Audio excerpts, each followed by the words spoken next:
Hi, my dear friends. I know you're all snuggled up in your bed, but before you go to sleep, I'd like to tell you a story about three little pigs. Once upon a time, there was an old mother pig who had three little pigs and not enough food to feed them. So, when they were old enough, she sent them out into the world to seek their fortunes. The first little pig was very lazy. He didn't want to work at all and he built his house out of straw.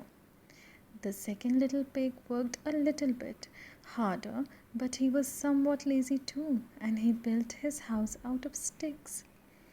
Then they sang and danced and played together the rest of the day. The third little pig worked hard all day and built his house with bricks. It was a sturdy house, complete with a fine fireplace and chimney. It looked like it could withstand the strongest of winds. The next day, a wolf happened to pass by the lane where the three little pigs lived, and he saw the straw house and he smelled the pig inside. He thought the pig would make a mighty fine meal, and his mouth began to water. So he knocked on the door and said, little pig, let me in, let me in." But the little pig saw the wolf's big paws through the keyhole, so he answered back, "No, no, no, not by the hairs on my chinny chin chin." Then the wolf showed his teeth and said, "Then I'll huff and I'll puff and I'll blow your house down." So he huffed and he puffed and he blew the house down. The wolf opened his jaws very wide and bit down as hard as he could, but the first little pig escaped and ran away to hide with the second little pig.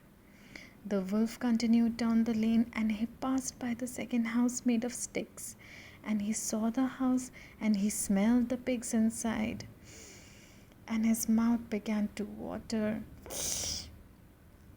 as he thought about the fine dinner they would make. So he knocked on the door and said, little pigs, let me in, let me in." But the little pigs saw the wolf's pointy ears through the keyhole, so they answered back, "No, no, no, not by the hairs on our chinny chin chin." So the wolf showed his teeth and said, "Then I'll huff and I'll puff and I'll blow your house down." So he huffed and he puffed and he blew the house down.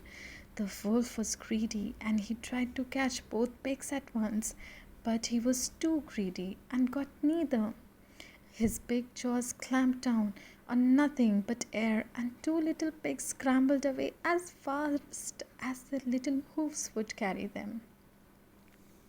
The wolf chased them down the lane and he almost caught them, but they made it to the brick house and slammed the door shut before the wolf could catch them.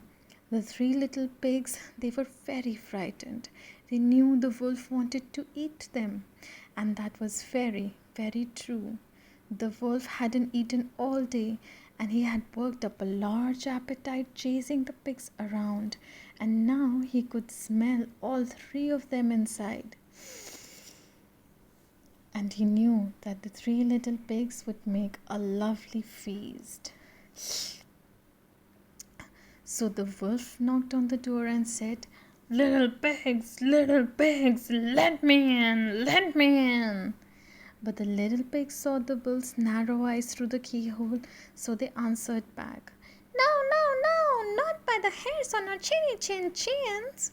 So the wolf showed his teeth and said, "Then I'll huff and I'll puff and I'll blow your house down." Well, he huffed and he puffed, he puffed and he huffed, and he huffed and huffed, he puffed and puffed, but he could not blow the house down. At last he was so out of breath that he couldn't huff and he couldn't puff any more. So he stopped to rest and thought a bit. But this was too much. The wolf danced about with rage and swore he would come down the chimney and eat up the little pig for his supper. But while he was climbing on the roof of the little pig made up a blazing fire and put on a big pot full of water to boil. Then, just as the wolf was coming down the chimney, the little piggy pulled off the lid, and plop! In fell the wolf into the scalding water. So the little piggy put on the cover again, boiled the wolf up, and the three little pigs ate him for supper. Okay, my little friends, that was our story about the three little pigs and the greedy wolf. I hope you enjoyed it. Good night, my sweet little friends. Bye.